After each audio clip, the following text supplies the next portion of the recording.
Questions for Post Coach? game snack. There we go. Santa Clara.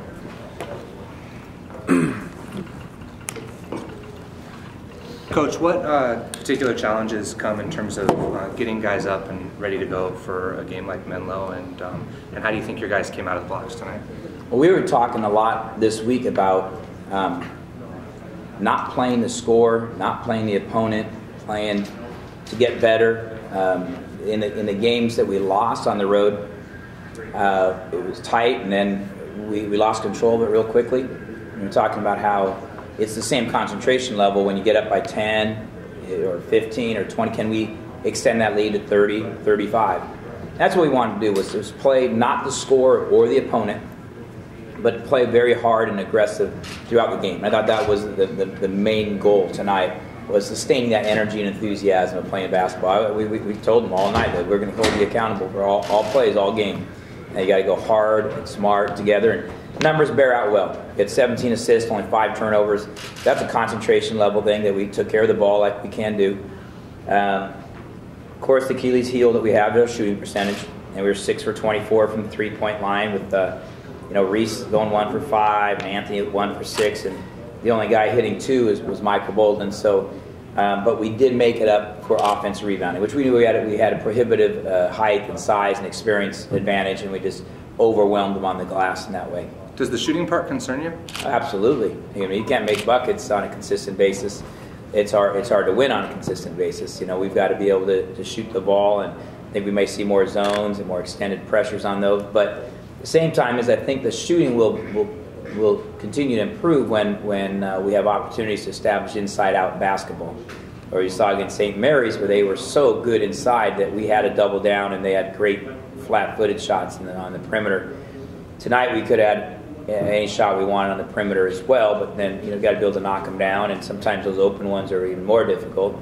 Anthony Silvestri is critical because we get him hot off the bench against Cal in the first half. We're right there because he knocked down 2 big shots for us. And if we can have two guys hitting from the perimeter, ideally 3, we can play with anybody. If we only have 1, like tonight, with just 1 guy getting more than 1 made, going 6 for 24, 25%, it's not going to be good enough to really be that successful in conference play.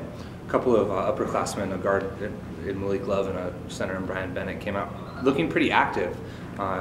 Without David Nwaba on the court, who's an active guy. Right. Those guys came out and looked particularly active. Can you tell me about the games that both of them played, particularly in the first half, and early on in the first half? I thought those 2 played like veterans. They played like they played more minutes. They played like this is an expectation of how to play.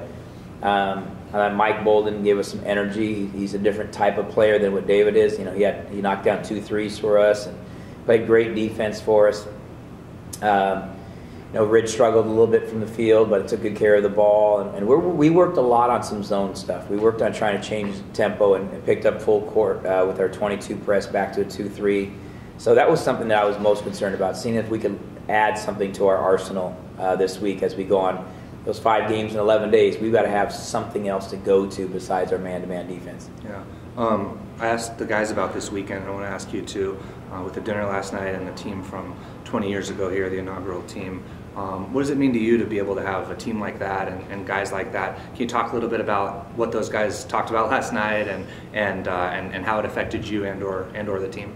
I think that the important part about honoring that 94-95 team is that this was the first team that had the major struggles that it was going to take to go Division I. And what those guys talked about was, as they persevered through a 1-26 season, and we honor them for that. People say, how do you honor a team that went 1-26? And I go, who better to honor? They finished the season. They started off with 15, they finished it with 9.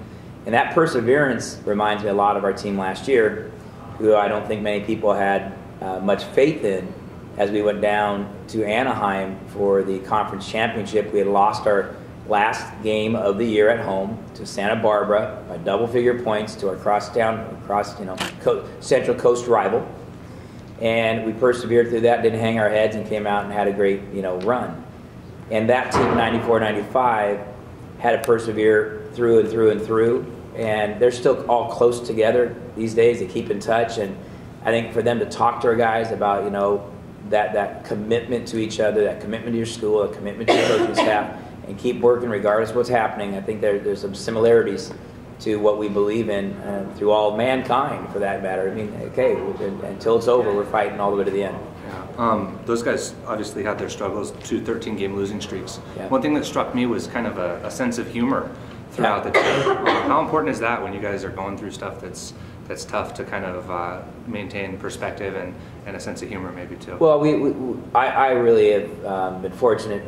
The family I was raised in was being one of 16 children.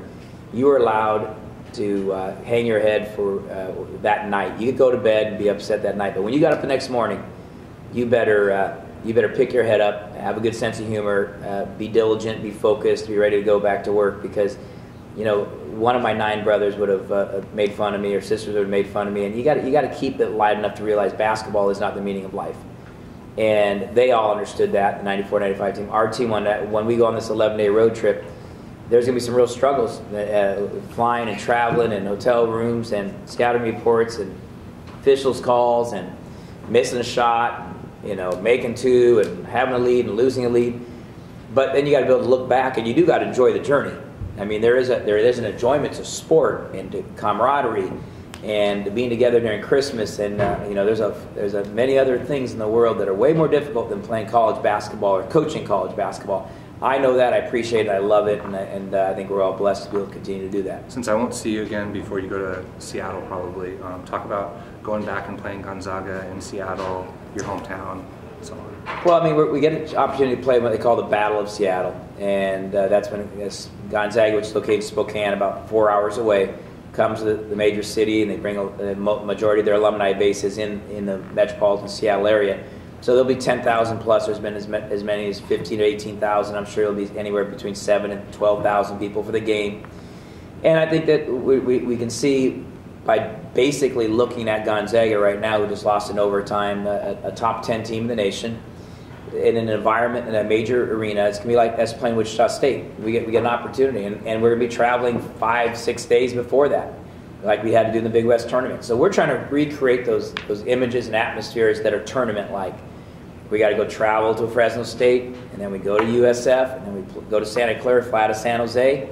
That's 6 days. Take a day of rest and recovery, practice in the Key Arena or in Seattle, get ready.